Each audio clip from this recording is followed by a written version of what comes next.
Assessment is a key factor for our program. So you might think that as a massage therapist, you're really just doing some really nice massages on people, or you just do deep tissue and that's what needs to happen. But there's actually this assessment process where you're going to learn how to ask the right questions when you're doing an intake with a client to find out what's really going on with their body.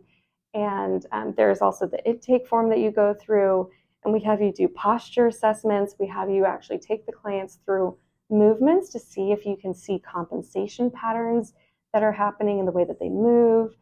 You'll also do assessment with palpation, so you'll be able to touch.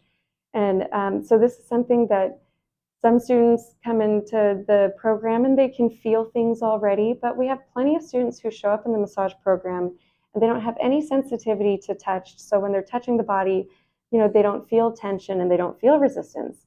And that's perfectly normal. We expect that.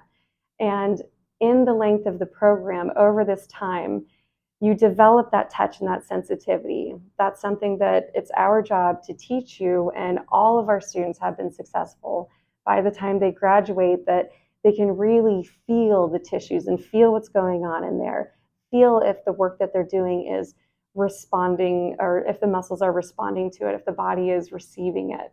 And if not, part of the assessment is even in the session to reevaluate and go, based off the assessment I did and what they said, like I wanted to do these techniques on this area, thinking that that would help them. And as I'm working on it, I'm not feeling the change in the tissues that I'm expecting to.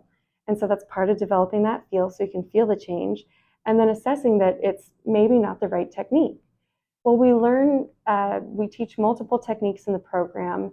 And so you have the ability to stop and go, I'm going to change it up right in the middle of the session, because their goal is to have relief from this symptom they're experiencing. And I don't think my original plan is the right one, which is okay, because you're human and you're just getting to know their body, and that's part of the process. So then you switch gears and you try a different technique, and maybe often the tissues will start responding and you'll feel that it's getting better, and then you're actually going to get the client the relief they need. So the assessments are a really big part of our program, because while we can teach you just a basic massage routine on how to rub somebody, we want you to really be able to understand and feel confident and competent in how to work with the body and work with different ailments and pathologies and get results so that people feel better and get relief, and so that they trust you as their caretaker and their provider, that you're going to bring them the pain relief they're looking for.